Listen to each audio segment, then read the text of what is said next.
David Ramirez had built his life on control. As CEO of Ramirez Pharmaceuticals, he managed billion-dollar deals, oversaw thousands of employees, and made decisions that affected millions of lives.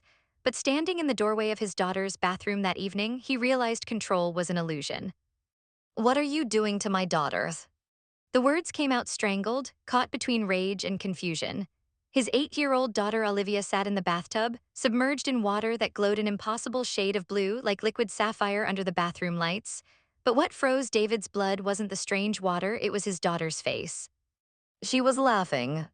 Olivia, who cried herself to sleep every night from joint pain. Olivia, who could barely walk some mornings.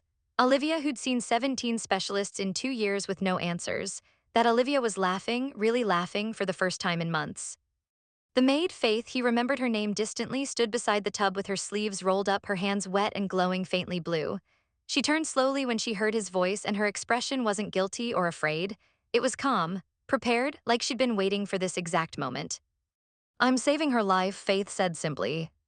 The glass bottle David had been holding, expensive scotch he'd been planning to drink alone in his study, slipped from his fingers. It shattered against the marble floor, amber liquid spreading like blood. David moved without thinking.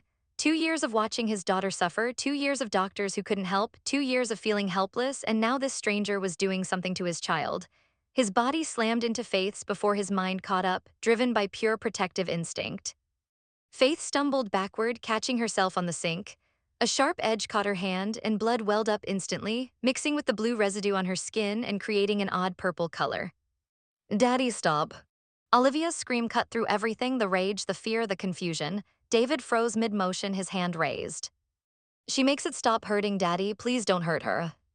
David looked at his daughter, really looked at her. Her eyes were clear for the first time in weeks, not clouded with pain. Her small shoulders, usually hunched and tense, were relaxed. She was sitting up straight in the water, something she hadn't been able to do comfortably in months.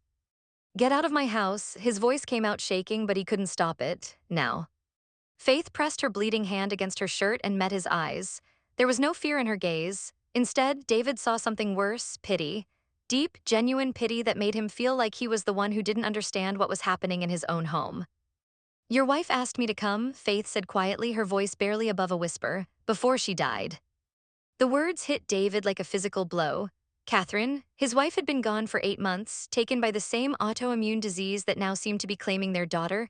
They'd never talked about bringing anyone special to help Olivia. They'd never talked about this Faith person at all. Faith walked toward the door, moving past him with careful steps. She paused in the doorway, turning back one last time. "Catherine knew what was coming for Olivia. She asked me to prevent it. I'm sorry you weren't ready to hear that." Then she was gone, her footsteps echoing down the hallway, and David stood alone in the steamy bathroom watching blue water swirl down the drain. The magical color faded as it mixed with the regular water, disappearing like it had never existed.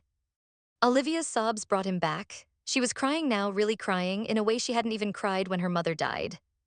"Why did you make her leave? She was helping me. She was the only one who helped me." David knelt beside the tub, trying to hold his daughter, but Olivia pulled away from him. "Baby, I didn't know." "You never know," Olivia shouted, her small voice cracking. "You're never here. Mama knew. Mama sent Faith to help, and you made her go away." David had no answer for that. His daughter was right. He was never there. Board meetings, investor calls, expansion plans. He'd thrown himself into work after Catherine died, using the company as an escape from grief. Mrs. Chen, the head housekeeper, had been managing Olivia's care. He'd hired the best doctors money could buy, but he hadn't been present. That night, Olivia wouldn't eat. She sat by her bedroom window, small and still, staring out at the darkened grounds of their estate. "She'll come back, won't she?" Olivia whispered. David didn't answer because he didn't know what to say. 3 days passed, 3 days of watching his daughter deteriorate again. The pain returned with a vengeance, worse than before, as if her body remembered what relief felt like and mourned its loss.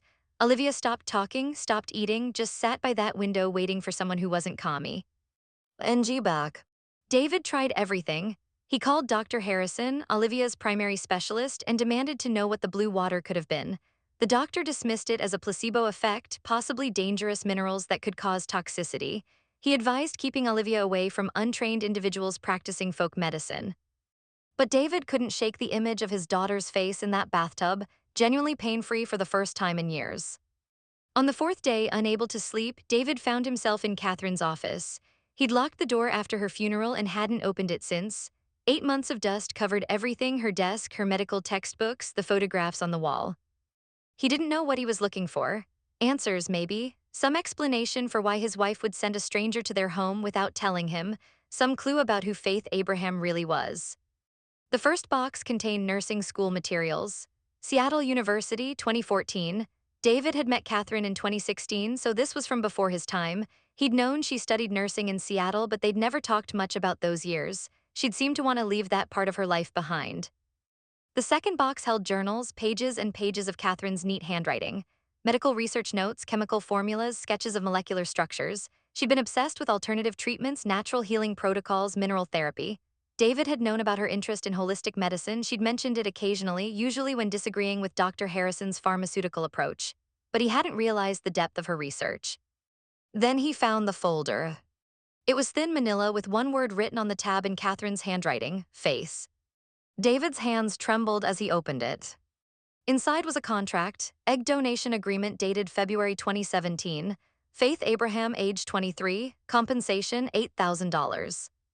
David stared at the document, his mind racing. Egg donation, why would Catherine have this? Beneath the contract was a newspaper clipping, small and yellowed. The headline read, "Local woman loses daughter to rare autoimmune disorder." The article was brief, the kind of tragedy that rates 3 paragraphs in a local paper before the world moves on. A single mother, Faith Abraham, 23, had lost her 4-year-old daughter Naomi to organ failure caused by a rare autoimmune condition. The child had been sick for 2 years. The mother had exhausted all medical options and spent her savings trying to save her daughter. It wasn't enough. David checked the date, June 2017, 4 months after Faith donated her eggs. His stomach turned as the timeline became clear. Faith had sold her eggs trying to raise money for her dying daughter, and her daughter died anyway. He kept digging, his movements frantic now. There had to be more. There had to be an explanation for why Catherine had this information, why she'd kept it hidden. Then he found the photographs. It was small, tucked between the pages of one of Catherine's journals like a bookmark. A young woman, Faith, but younger, thinner, with dark circles under her eyes and an expression of exhausted determination. She was holding a little girl with curly dark hair and bright brown eyes. The child looked exactly like Olivia. David's breath caught. He flipped the photo over. On the back in faded ink, Naomi, age 3, the bravest girl I ever knew. He sat there on the floor of Catherine's office, surrounded by boxes and dust and secrets, staring at that photograph. Faith's daughter had looked like Olivia. No, Olivia looked like Faith's daughter. The same eyes, the same smile, even the same way their hair curled at the temples. His hands were shaking now as he continued searching. There had to be more, there had to be. The email draft was at the bottom of the box, printed out and never sent, dated 2 weeks before Catherine's death. David, if you're reading this, I'm already gone. I need you to know the truth, even though I couldn't find the courage to tell you while I was alive. Faith Abraham was my best friend in nursing school. We met the first week, assigned as roommates by chance or fate. We were from completely different worlds. I came from money and privilege. She was barely scraping by, raising her daughter alone on waitress wages and student loans. We both got diagnosed with the same autoimmune disease within weeks of each other. The doctors gave us the same prognosis: manage the pain, take the medications, hope for the best. But I couldn't accept that. I became obsessed with finding another way. I discovered natural protocols, mineral treatments, specific salt compounds, ancient remedies that modern medicine had dismissed. Faith thought I was crazy at first, but she was desperate. Her daughter Naomi was showing early symptoms of the disease, so we tried everything together. It worked, David. The treatments actually worked. Our symptoms disappeared, the pain stopped, we were healing.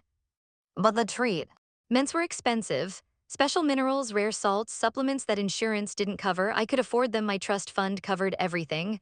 Faith couldn't. She kept running out, stopping treatment, restarting when she could scrape together enough money. I left Seattle when I met you. I got better, started my new life, let that old world fall away. I told myself Faith would be fine, that she'd figure it out. She didn't figure it out. Her daughter got sicker. Naomi was dying, and Faith sold everything trying to save her, including her eggs. $8,000 that she hoped would buy enough treatment to keep her daughter alive. It wasn't enough. Naomi died 4 months later. And I was already gone, already in California, already in love with you. I didn't even know until 2 years later when I tried to reconnect and found her social media posts about grief and loss. The egg we used for Olivia, the one the fertility clinic matched with my embryo, was Faith's. I found out 6 months ago when I was going through old fertility clinic records. They'd kept the donor information minimal, but I recognized the case number from papers I'd seen in Faith's apartment years ago. Olivia is genetically Faith's daughter, and she's inherited the disease from Faith's genetic line. David, when I got sick again last year, I knew exactly what was happening. The Pettins, my parents, they'd convinced me to stop my natural treatments. They said I was being foolish, that their doctors knew better. Your Dr. Harrison agreed with them, I trusted them, I stopped the treatments. That's when I started dying for real. I tried to restart the protocols, but it was too late. The disease had progressed too far, and then I noticed Olivia's symptoms starting. The same joint pain, the same inflammation markers. I reached out to Faith 3 days ago, told her everything, begged her to come help Olivia before it's too late. She lost one daughter to this disease. I couldn't let her lose another, even if she didn't know Olivia was genetically hers. There's something else you need to know. My parents, they're not who you think they are. My research, the natural protocols I developed, they stole it. Your pharmaceutical division built its flagship drug on my work. The patents were filed before we even met David. They gave your research team access to my notes without my permission. When I found out and threatened to go public, they started increasing my medication doses.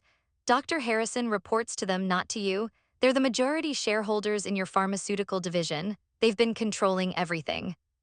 I think they're trying to kill me, and when I'm gone, they'll come for Olivia. Please, David, when Faith arrives, don't push her away. She's the only one who knows how to save our daughter. She's the only one I trust. I'm sorry I couldn't tell you this in person. I'm sorry for all the secrets. I'm sorry I wasn't stronger. Save Olivia, that's all that matters now. I love you both, Catherine. The letter ended there unfinished. Catherine must have meant to add more but ran out of time, or courage, or strength. David sat in the darkness, the letter trembling in his hands. His wife had been murdered. His company, his own company, had been used to kill her.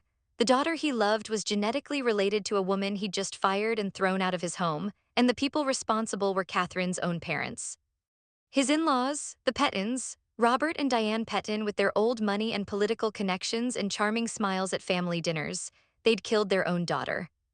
David stood abruptly, the letter crumpling in his fist. He grabbed the folder and every document he could carry and strode out into the night. The guest house was dark except for one small lamp in the window. David knocked harder than he meant to. The door opened slowly. Faith stood there in oversized clothes that hung on her thin frame, her hand still bandaged from where she'd cut it 4 days ago. Her face was exhausted, lined with pain she was trying to hide. Tell me everything, David said, his voice raw. From the beginning, I found Catherine's letter. I know about Naomi. I know about the egg donation. Just tell me everything else.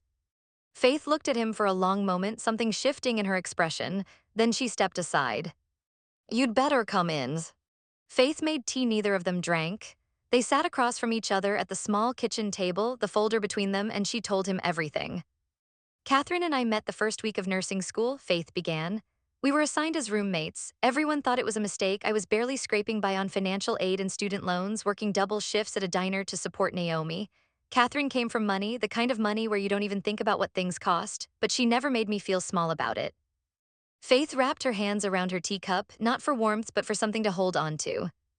We got diagnosed the same month, same autoimmune disease, same doctor, same prognosis. Take these pills, manage the pain, hope you make it to 40. Catherine lost her mind when they told her. She wasn't used to hearing no or there's nothing we can do, so she started researching. The natural treatments, David said. Faith nodded. Ancient protocols, mineral therapies, things modern medicine dismissed as folk remedies. She found references in old texts, obscure journals, traditional medicine databases. She became obsessed, and I was desperate enough to try anything because Naomi was starting to show symptoms. At 4 years old, the disease can manifest young, especially in severe cases. Naomi was in pain, and the doctors were talking about medications that would destroy her liver before she turned 10. So yes, I tried Catherine's treatments. Faith's voice broke slightly. They worked, David, for both of us. Our symptoms disappeared, the inflammation markers normalized, we were healing. For the first time since diagnosis, we had hope. But, David prompted. But the treatments were expensive. Not like medication expensive, but expensive enough that on a waitress's salary with a sick child I couldn't keep up. The special salts cost $200 for a month's supply. The mineral supplements were another $300. The water filtration system was $1,000. Catherine covered her costs with her trust fund. I kept running out. Faith's hands shook. Naomi would get better when I could afford the treatments, then worse when I couldn't. It was torture watching her cycle between hope and pain. So when I saw the ad for egg donation, $8,000 for something I didn't even need since I already had my daughter, it felt like God answering a prayer. You thought you could save her, David said quietly. I thought I could buy enough treatments to keep her stable until I finished nursing school and got a real job with real income. I thought I had time. Tears streamed down Faith's face. But the money ran out again. I couldn't keep pace with the costs. And 4 months after I donated those eggs, Naomi's organs started failing. Faith's voice dropped to barely a whisper. She died in my arms, 4 years old. She looked at me and said, Mama, don't be sad. I'm just going to see the butterflies that already flew away. Like she was going on an adventure, not leaving me forever. David's throat closed. He thought of Olivia, vibrant and alive despite her pain. He tried to imagine holding her while she died and couldn't. The thought alone made him want to stop existing. Catherine didn't know, Faith continued. She'd already moved to California. We'd lost touch after graduation. She got her new life, met you, fell in love, left Seattle behind. I didn't blame her. She deserved to be happy. But she found you again. Faith pulled out her phone and opened an email. 3 days before she died, this is what she sent me. David read Catherine's words again, but this time they hit different with Faith's story filling in the gaps. Faith, I found you through old clinic records. I'm so sorry about Naomi. I'm so sorry I wasn't there. I'm so sorry I left you behind when I got better. The egg you donated, it was yours. The clinic matched it with my embryo. Olivia is our daughter, genetically yours, circumstantially mine, and she's showing symptoms. I made terrible mistakes. I stopped the treatments that saved my life because my parents convinced me modern medicine knew better. I trusted the wrong people. Now I'm dying, really dying, and Olivia will be next if someone doesn't intervene. You're the only person who knows the truth about what worked. You're the only person who understands the disease from the inside. You're the only person I trust to save her. Please come, please help our daughter. Don't let Olivia die the way Naomi died. I'm sorry I failed you. I'm sorry I failed both our daughters. Please don't let my mistakes cost Olivia her life. Catherine. David set the phone down carefully. That's why you came. I couldn't not come, Faith said. I buried one daughter. I couldn't let another die when I had the knowledge to prevent it. Even if she'd never know who I was, even if I was just the maid who made her bath water blue, I had to try. You're dying too, David said. It wasn't a question. Faith met his eyes. Stage 4 organ failure, 4 to 6 months, maybe less. The disease progressed while I spent years trying to survive without treatments I couldn't afford. By the time I could afford them again, it was too late. But you came anyway. I came anyway, Faith's expression hardened. And I came because Catherine told me something else, something about your company and her research. David's stomach dropped. The patents. Faith pulled out another folder, this one thicker. Your pharmaceutical division's flagship drug, Immunos Shield, annual revenue $380 million, based entirely on Catherine's original research from 2014. She spread documents across the table, patent filings dated March 2016, Catherine's handwritten research notes from 2014, the formulas were identical. You didn't meet Catherine until November 2016, Faith continued. The patents were filed 8 months before you knew she existed. Someone gave your research team access to her work without her knowledge or permission. David felt sick. Who? Her parents, the Pettins, they're majority shareholders in your pharmaceutical division. 51% stake acquired in 2015. They told you it was independent research they'd funded, that your team had developed it, but it was Catherine's work, stolen and synthesized. David's world tilted. Everything he'd built, his company's success, the drug that had made him wealthy and respected, all of it was stolen from the woman he'd married. She found out last year, Faith said, threatened to go public to reclaim her intellectual property. That's when they started increasing her medication doses. Dr. Harrison, David whispered. Reports directly to the Pettins, has for years. They told him to increase Catherine's immunosuppressants, told him it was medically necessary, but those medications in those doses were killing her. David stood abruptly, knocking his chair backward. They murdered her, my own company, my own in-laws, they murdered Catherine. For control, Faith said quietly. The trust fund, the company, everything. If Catherine died from natural causes related to her pre-existing condition, the Pettins control her $47 million trust until Olivia turns 25. If she died from medical malpractice, you and Olivia get everything immediately. They needed her death to look natural. They needed everyone to believe the disease just progressed despite best medical efforts. Faith's voice was steel, and they needed you to never question it. David sank back into his chair, the weight of it crushing him. His wife had been murdered, his daughter was in danger, his entire life was built on lies. There's more, Faith said, and David wasn't sure he could handle more. The fertility clinic you used, the one that matched my donated eggs with Catherine's embryo. What about it? Petten Industries owns a 30% stake, they're on the board. The room spun, they chose your eggs on purpose. Faith nodded, breaking. They knew I had the disease. They knew if Olivia inherited it from my genetic line, she'd get sick too, sick enough to need treatment, profitable treatment, for the next 20 years while they controlled her trust fund. David couldn't breathe. My daughter was designed to suffer. She was designed to be profitable, Faith corrected, voice hollow.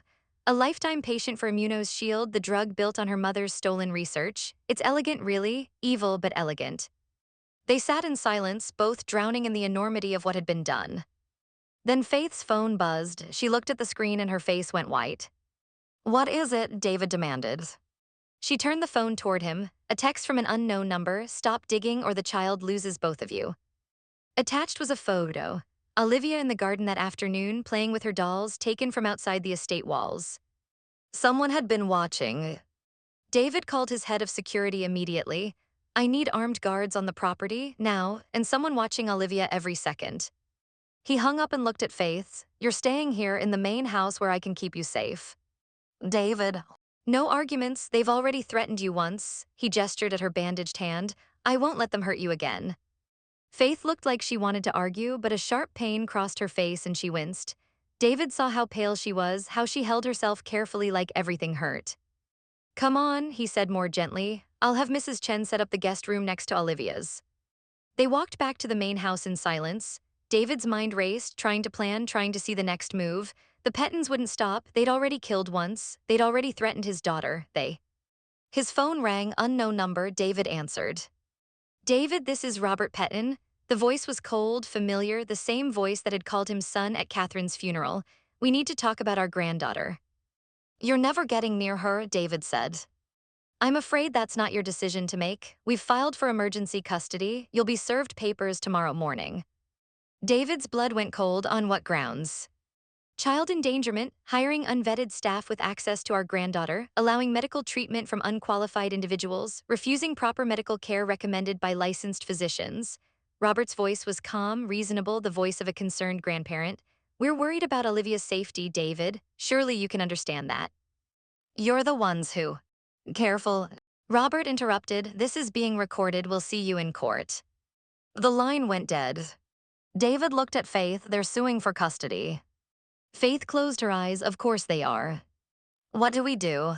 We fight. Faith's voice was stronger than David expected, and we bring every piece of evidence Catherine left behind. They spent the rest of the night going through documents, Catherine's research notes, the patent filings, financial records showing the Pettons as majority shareholders, the altered death certificate. Faith had a copy showing the original cause of death was acute pharmaceutical toxicity before it was changed to natural causes 48 hours later. By dawn, David had enough evidence to destroy his in-laws, but he also knew they had enough money and connections to make the evidence disappear if he wasn't careful. His attorney called at 6 a.m. Papers were served, custody hearings scheduled in 5 days. They're claiming you're emotionally unstable and the child is in immediate danger. Can they do that? With the right judge and enough money, yes.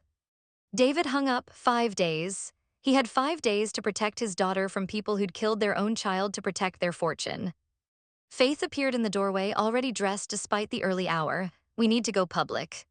What? With everything, the research, the patents, the death certificate, all of it, if it's public, they can't make it disappear. David shook his head. That'll destroy my company. Do you care more about your company or your daughters? The question was simple, the answer was simpler. Set it up, David said. Faith made calls. Within 2 hours, Channel 7 News had a crew en route. David stood in his study, staring at the documents that would end his career, and felt oddly calm. Mrs. Chen knocked softly. Sir, you should come quickly. David's heart stopped. Olivia. She's gone. The world tilted. David ran, Faith behind him. They searched the house, the grounds, called her name until their voices were hoarse. Thomas, the head of security, was white-faced. Sir, she was in the garden. I turned my back for 30 seconds. David's phone buzzed. One message, one photo, Olivia in a car looking scared. Told you to make the right choice. Now you'll never see her again. The police arrived within 15 minutes. Detective Sarah Warren, a woman in her mid-40s with sharp eyes and a no-nonsense demeanor, took control of the scene immediately. Officers spread across the estate, searching every building, every corner of the grounds. Police dogs tracked Olivia's scent to the east wall where it simply stopped. David sat in his study, staring at nothing, while Faith paced by the window. Every second that passed felt like a lifetime. Every minute without his daughter was agony that threatened to break him completely. Mr. Ramirez, Detective Warren sat across from him, her notepad open. I need you to tell me everything. Any threats, any custody disputes, anyone who might want to take your daughter. David's voice came out hollow, mechanical. Her grandparents, Robert and Diane Petton, they filed for emergency custody yesterday. They've been sending threats. He showed her his phone, the messages, the photo of Olivia taken from outside the walls. Detective Warren's jaw tightened as she scrolled through the evidence. We'll bring them in for questioning immediately. Do you have any reason to believe they'd actually harm Olivia? David laughed bitterly. They killed their own daughter for money. My daughter is just another asset they want to control. That's a serious accusation. I have proof. David stood and grabbed the folder Faith had compiled. Medical records, financial documents, everything. They murdered my wife using my company's drugs. They've been planning to take Olivia for months. Detective Warren took the folder, her expression shifting as she flipped through the documents. Mr. Ramirez, if even half of this is accurate, we're looking at conspiracy, medical fraud, possibly murder. But right now, my priority is finding your daughter alive. Can you think of anywhere they might take her? David shook his head helplessly. They have resources everywhere, properties in 3 states, political connections that go back generations. We'll find her, Detective Warren said, but David heard the unspoken truth in her voice. If the Pettons didn't want Olivia found, she might not be found in time. After the detective left, the house fell into awful silence. David couldn't sit still. He paced Olivia's room, touching her toys, her books, her yellow blanket that still smelled like lavender soap and innocence. He sat on the floor and pressed his face into that blanket and tried not to fall completely apart. Faith found him there an hour later. She didn't say anything, just sat beside him on the carpet, her presence solid and steady. I failed her, David whispered. Just like I failed Catherine, I'm never there when it matters. Stop, Faith said firmly. This isn't about you failing, this is about evil people doing evil things. You didn't cause this. I didn't prevent it either, David's voice cracked. I was too busy building an empire on stolen dreams, too proud to see what was right in front of me. Catherine tried to warn me that last year. She kept trying to tell me something was wrong with her treatment, that her parents were pushing the medications too hard. I told her to trust Dr. Harrison. I told her modern medicine knew better than her herbal remedies. His hands shook. I killed her too, not directly, but I might as well have pulled the trigger. Faith took his hand, forcing him to look at her. Listen to me, I buried one daughter already. I held Naomi while she took her last breath, and I lived with that guilt every day for 7 years. The guilt that said if I'd been smarter, worked harder, found more money, she'd still be alive. Tears streamed down her face. But guilt doesn't save anyone, it just makes you useless when the next fight comes. So you can sit here drowning in what you should have done, or you can stand up and fight for what you can still do. David stared at her, this woman who'd lost everything, who was dying, who had every reason to give up but kept fighting anyway. He asked, how do I fight them when they have all the power? We make sure they don't have it anymore. Faith stood, pulling him up with her. Come on, there's something Catherine left for us, something she knew we'd need. Back in the guest house, Faith opened her laptop and navigated to a private server. Catherine sent me more than just research files and medical records. She sent me access to everything she'd been documenting for the last year of her life. She clicked through folders David had never seen. Audio recordings, dozens of them, each labeled with dates and names. Financial transactions tracked meticulously. Meeting notes, email correspondence. She knew they were going to kill her, Faith said quietly. So she documented everything. Every conversation with her parents, every meeting with Dr. Harrison, every time they pressured her to increase her medications. Faith clicked on an audio file dated 3 months before Catherine's death. Catherine's voice filled the room, weak but clear. Robert came by again today. He's insistent that I need to increase the immunosuppressants. Says Dr. Harrison is concerned about new inflammation markers, but I looked at my actual test results, there's nothing there. The markers are normal. They're lying to me about my own health. Another filed 2 months before her death. I confronted my mother about the research patents, showed her the proof that Immuno's shield is based on my original formulas. She didn't even deny it, just said, darling, you weren't going to do anything with that research anyway, we made it useful. Like my life's work was theirs to take. Faith's hands trembled as she opened another file. This one is from 2 weeks before she died. Catherine's voice was weaker now, struggling. They're killing me, I know it now. The medication levels are triple what any doctor would prescribe. My liver is failing. My kidneys are starting to shut down. Dr. Harrison says it's disease progression, but I know better. This is pharmaceutical toxicity. This is murder. A pause, then Catherine's voice broke. David doesn't believe me. He thinks I'm being paranoid. That grief over my diagnosis is making me irrational. Maybe he's right. Maybe I am crazy. But if I'm not, if I'm right and they're doing this, then Olivia is next. They've designed her to be sick. They've planned her suffering like a business investment. Another pause, longer this time. Faith, if you're listening to this, I'm probably already gone. Please protect our daughter. Please don't let them do to her what they did to me. You're the only one who knows the truth about everything. The recording ended. David sat frozen, hearing his dead wife's voice telling him she was being murdered while he dismissed her concerns as paranoia. She tried to tell me, he whispered. She tried and I didn't listen. She understood why you couldn't hear it, Faith said. That's why she left all of this, so you'd know the truth eventually, so we'd have weapons to fight back with. Faith scrolled deeper into the files. Wait, there's something else. She clicked on a folder labeled Emergency Final Instructions. Inside was a video file dated 3 days before Catherine died. Faith pressed play. Catherine appeared on screen, sitting in her home office. She looked terrible, gaunt, pale, her skin almost translucent, but her eyes were sharp, focused, determined. David, she began, her voice barely above a whisper. If you're watching this, I'm already gone, and if Faith is with you, then she's doing what I asked, protecting Olivia from the people who killed me. Catherine paused, gathering strength. My parents will come for her, they'll use the courts, their money, their connections. They'll claim you're unfit, that Faith is dangerous. They'll do whatever it takes to get control of Olivia and her trust fund. She leaned closer to the camera. But there's something they don't know, something I did 6 months ago when I finally understood what they were capable of. Catherine's face hardened with an expression David had never seen, pure, calculated defiance. I changed my will, created a secret trust that bypasses all the standard inheritance laws. If anything happens to me under suspicious circumstances, if my death looks even slightly questionable, everything goes to Faith Abraham. David's mind reeled. What? On screen, Catherine continued. The research rights, the original formulas, the patents I filed before my parents stole them, all of it goes to Faith, not to my parents, not even to you, David, though I'm sorry for that. Faith is Olivia's biological mother, and she's the only person who knows how to save her from this disease. Catherine's voice broke. More importantly, she's the only person I trust completely. She's already lost one daughter to this disease and to poverty and to a system that values profit over people. She won't let Olivia become another casualty. The video Catherine seemed to look directly at Faith. Faith, if you're hearing this, I'm so sorry. Sorry about Naomi. Sorry I wasn't there when you needed me. Sorry I got my new life and left you behind to struggle alone. I can't undo any of that, but I can give you the tools to save Olivia. She held up a thick folder. Everything you need is in the secure server. Financial records proving the Pettons committed fraud, medical evidence proving they killed me, documents showing they deliberately chose your eggs for the IVF to ensure Olivia would get sick. It's all there. Catherine's expression softened. Save our daughter, Faith, be the mother I didn't have time to be, and David, trust her, even when it's hard, especially when it's hard. She's the answer I should have seen from the beginning. The video ended. David and Faith sat in stunned silence. Finally, David found his voice. She left you everything. She gave me the power to fight them, Faith corrected. That's different. David's phone rang, unknown number, he answered with shaking hands. Daddy, Olivia's small, scared voice pierced through him like a knife. Baby Olivia, where are you? Are you okay?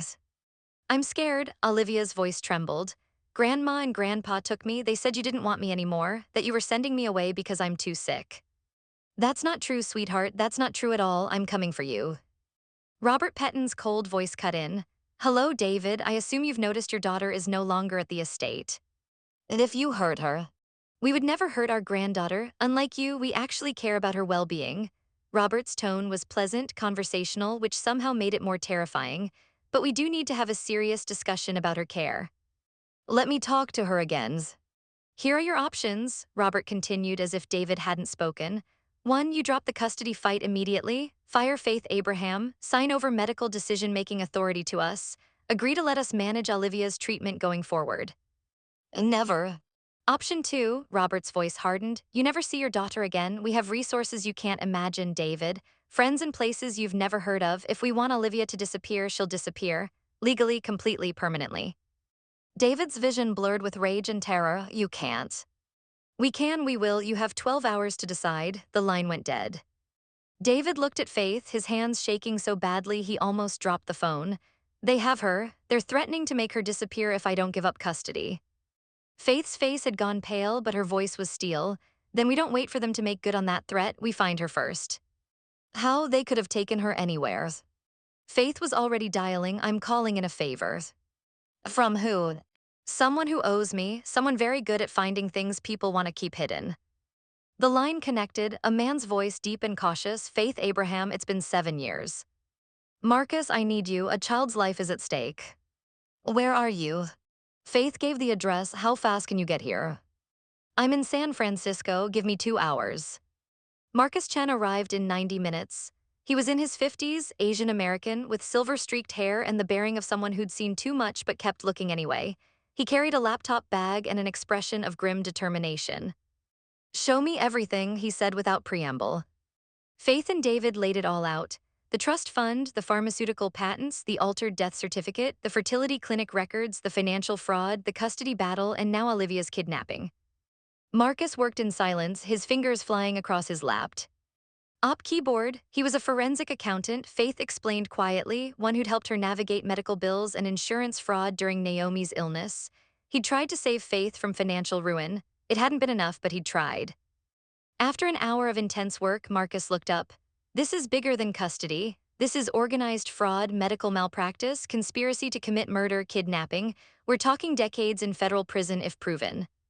Can you prove it? David asked. Marcus nodded slowly. If I had access to the Petton's private accounts, yes, but that requires court orders, subpoenas, warrants, things that take time you don't have. I have access, Faith said quietly. Both men stared at her. Faith opened her laptop. Catherine gave me her mother's password 6 months before she died. She'd been monitoring their transactions, tracking everything they did. I've had access this whole time. Marcus's eyes widened. That's illegal without proper authorization, any evidence gathered. I don't care about legal right now, David interrupted. I care about my daughter, show us. Faith's hands trembled as she logged into an offshore account. The screen filled with transaction records, hundreds of them going back years. What they found made them all go silent. Payments to Dr. Harrison, monthly deposits of $25,000 for consulting services. Payments to the fertility clinic, $100,000 for genetic selection services dated the same month as Catherine's IVF procedure. Payments to various shell companies that, when traced, led back to pharmaceutical research labs, law firms, and political campaigns. Then Marcus found something that made David's blood run cold. A payment of $50,000 made 2 days ago to a company called Secure Transitions International. Marcus clicked on the attached contract. His face went white. This is a private extraction and relocation service. What does that mean? Faith asked. It means, Marcus said slowly, they hired professionals to kidnap Olivia and transport her somewhere. They planned this weeks ago. David felt like he was drowning. Where would they take her? Marcus scrolled through email attachments linked to the payment. There, a private medical facility upstate, 2 hours from here. He pulled up an address, Riverside Medical Sanctuary in Pine Ridge. I know that place, Faith said, her voice shaking. It's where wealthy families send children with behavioral problems. Translation, where they send kids they want to control without questions asked. David was already standing, then we go now. We should call the police, Marcus said, let Detective Warren. No time, Faith cut him off. And the Pettons have connections everywhere. If we go through official channels, they'll know we're coming, they'll move her somewhere else. David looked at this woman, dying, exhausted, determined, who'd already lost one daughter and refused to lose another. You don't have to come, he said, you're sick, this is dangerous. Faith met his eyes, that's my daughter they took, I'm coming. Marcus sighed heavily, God help us all, let's go. They took David's car. Marcus drove while Faith navigated and David sat in the back, staring at Catherine's video on his phone, listening to his dead wife's voice tell him to trust the woman beside him. Faith, David said quietly, why didn't Catherine tell me about you, about Naomi, about the egg donation, about any of it? Faith was silent for a long moment. Because she knew you wouldn't believe her. You trusted your company, your doctors, your in-laws. She was running out of time to make you see the truth, so she did the only thing she could. She documented everything and prayed you'd find it after she was gone. I failed her. No, Faith turned to look at him. You loved her, that's not the same as failing. She knew you loved her. That's why she left you Catherine's video message to give you a second chance. A second chance at what? Faith's eyes filled with tears. At choosing what matters most, she wanted you to have the choice she never got to save your daughter before it's too late. The medical facility appeared ahead, all imposing gates and security cameras. It looked more like a prison than a healing center. Marcus parked a block away. There's no way we're getting through the front entrance. Faith pulled out her phone, then we don't use the front. Who are you calling now? Judge Evelyn Hartfield. David's eyes widened. She hates me. She ruled against my company in 3 separate cases. She hates corruption more than she hates you, Faith said, the line connected. Your Honor, this is Faith Abraham. We met once years ago when I testified in a malpractice case. I need your help. A child's life is at stake. Silence on the other end, then I'm listening. Faith explained everything in 2 minutes, clear, factual, emotionally restrained. When she finished, Judge Hartfield's voice was cold as winter steel. Where is the child now? Faith gave the address. I'm issuing an emergency order immediately. Police will be there in 15 minutes. Do not, I repeat, do not enter that building yourselves. Wait for law enforcement. The line went dead. David looked at Faith. We're not waiting, are we? Faith's face was set with determination. Would you? Marcus groaned. We're all going to jail. Then we'll have company, David said. They approached the building from the side. Faith picked the lock on a service entrance, a skill David didn't ask about, and they slipped inside. The hallway was sterile white, all locked doors and fluorescent lights. Then they heard her. Olivia's voice, scared and defiant. No, I don't want it. I want my daddy. David's heart shattered. He followed the sound to a room at the end of the hall. Through the window, he saw his daughter sitting on a medical examination table, a nurse preparing a syringe while Diane Petton stood in the corner, arms crossed, expression cold. David didn't think. He slammed the door open with enough force to crack the frame. Get away from my daughter. The nurse froze. Diane turned, her face twisting with fury. You have no right to be here, David. This is a private medical facility and you're trespassing. Neither do you. Faith stepped into the room, and something in her expression made Diane take an involuntary step backward. Olivia saw them and screamed. Daddy, Faith! She jumped off the table and ran. David caught her, holding her so tightly he thought his chest would crack open. She was here, she was safe, she was alive. I've got you, baby, he whispered into her hair. I've got you, I'm never letting go. Faith moved between them and Diane, her body language protective despite her obvious pain. It's over, Diane. We have everything, the financial records, the medical fraud, the evidence that you murdered your own daughter. You have nothing, Diane hissed. Illegally obtained information is inadmissible in court, any lawyer will. Sirens wailed outside, getting louder. Judge Hartfield herself walked through the door, flanked by police officers and Detective Warren. The judge looked at Diane with an expression of absolute disgust. Diane Petton, you're under arrest for kidnapping, conspiracy to commit fraud, medical malpractice, and suspicion of murder. Judge Hartfield's voice could have frozen lava. Take her. Diane's face went white as officers moved forward with handcuffs. She started screaming about lawyers, about rights, about how this was all a misunderstanding. But her voice faded as they led her away, and David didn't hear any of it. He was on his knees on the floor, holding Olivia while Faith knelt beside them, her hand on the child's back. Olivia clung to both of them, crying but safe, surrounded by the only 2 people who truly fought for her. You came, Olivia whispered, looking between them with wonder. Both of you came. Always, David said, his voice breaking. We'll always come for you. Faith kissed Olivia's forehead, tears streaming down her face. Always, sweetheart, always. The estate was quieter now, smaller. David had sold most of the property, dissolved the pharmaceutical division, and poured the proceeds into the Catherine and Naomi Moore Research Foundation, dedicated to making natural treatment protocols affordable for families who couldn't otherwise access them. The Pettons were in federal prison, facing charges that would keep them there for the rest of their lives. Dr. Harrison had lost his medical license. The fertility clinic was under investigation, and Immuno's Shield, the drug built on Catherine's stolen research, was being reformulated and would be offered at cost to patients who needed it. David still ran a company, just a different one, smaller, focused on actual healing rather than profit margins. But the biggest change was in the garden behind the house, where Faith sat teaching Olivia how to mix the blue mineral water in a glass bowl. Why is it blue, Mama Faith? Olivia asked. The name had come naturally after about a month. Olivia called her Mama Faith and David Daddy, and somehow that worked perfectly for all of them. Your first Mama Catherine said blue was the color of hope, Faith explained. Like the sky, like God reminding us he's still watching over us. Olivia dipped her fingers in the water, giggling as the minerals sparkled in the sunlight. Her health had improved dramatically over the last 6 months. The pain was almost entirely gone, the inflammation markers normalized. She was thriving. Faith's health was more complicated. The treatments had stabilized her condition, but the damage from years without proper care was permanent. She was living on borrowed time, but it was time spent watching Olivia grow, time spent building a family from the ashes of tragedy, time that mattered. David walked out carrying a tray with lemonade and cookies. Room for one more. Olivia grinned, her smile bright and unclue. Dead always, Daddy.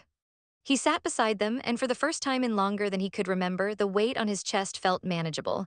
He looked at Faith, this woman who'd lost everything and kept fighting, who'd taught him what courage really meant. You know what I learned, David said quietly. What? Faith asked. That God doesn't always give us what we want, but he gives us what we need. David paused. I needed you, Olivia needed you. Somehow, impossibly, Catherine knew that before any of us did. Faith's eyes filled with tears. She knew we'd all save each other. Olivia looked up at both of them with the uncomplicated wisdom of childhood. Are we a family now? David and Faith answered together without hesitation, yes. Olivia smiled and went back to her blue water, humming a song Catherine used to sing. Above them, a butterfly landed on the edge of the bowl, delicate, beautiful, fleeting. It sat there for a moment, wings opening and closing slowly, then lifted into the air and flew away. Faith watched it go, tears streaming silently down her face. Naomi, she whispered. David took her hand, Olivia took her other hand, and there in the garden under the open sky, three people who'd lost everything found something they didn't know they were looking for. Each other. Not because life had become easy, Faith was still dying, slowly but inevitably. David still woke up some nights drowning in guilt over Catherine. Olivia still had hard days when the disease flared despite treatment. But they faced it together, as a family, the kind of family that isn't defined by blood or law but by choice and sacrifice and showing up when everything falls apart. David thought about Catherine often, about the woman he'd loved but never fully understood until after she was gone. She'd been brilliant and brave and desperate, making impossible choices with limited time. She protected her daughter the only way she knew how, by leaving breadcrumbs for the people she trusted most to follow. Faith, who'd lost her own daughter but refused to lose another, who'd walked into a stranger's house knowing she was dying, knowing she'd likely be rejected, knowing it might cost her everything. She'd come anyway, because some things matter more than fear. And Olivia, resilient in the way children are, healing not just physically but emotionally. Learning that family means people who fight for you when you can't fight for yourself. People who show up in the bathtub with blue water and refuse to leave even when you tell them to go. What are you thinking about? Faith asked softly. David looked at her, at this woman who'd become so essential to his life he couldn't remember what it felt like before she arrived. I'm thinking about butterflies, he said, and how sometimes they come back in different forms. Faith smiled through her tears. She understood. Naomi was gone, but Olivia was here. Catherine was gone, but her love remained in every choice she'd made, every document she'd hidden, every sacrifice she'd prepared for. Nothing was wasted, not the pain, not the grief, not the terrible choices made in desperate moments. God doesn't waste pain, he turns it into purpose. And sometimes the family you need isn't the one you were born into. It's the one that shows up when your world is ending and says, I'm not leaving, we'll face this together. Olivia looked up from her blue water, her eyes, so much like Faith's, so much like Naomi's, bright with joy. Can we go see the butterflies at the conservatory tomorrow? Of course, Faith said, pulling her clothes. All three of us, Olivia asked. David wrapped his arms around both of them, all three of us always. Above them, clouds drifted across the California sky, casting moving shadows through the garden.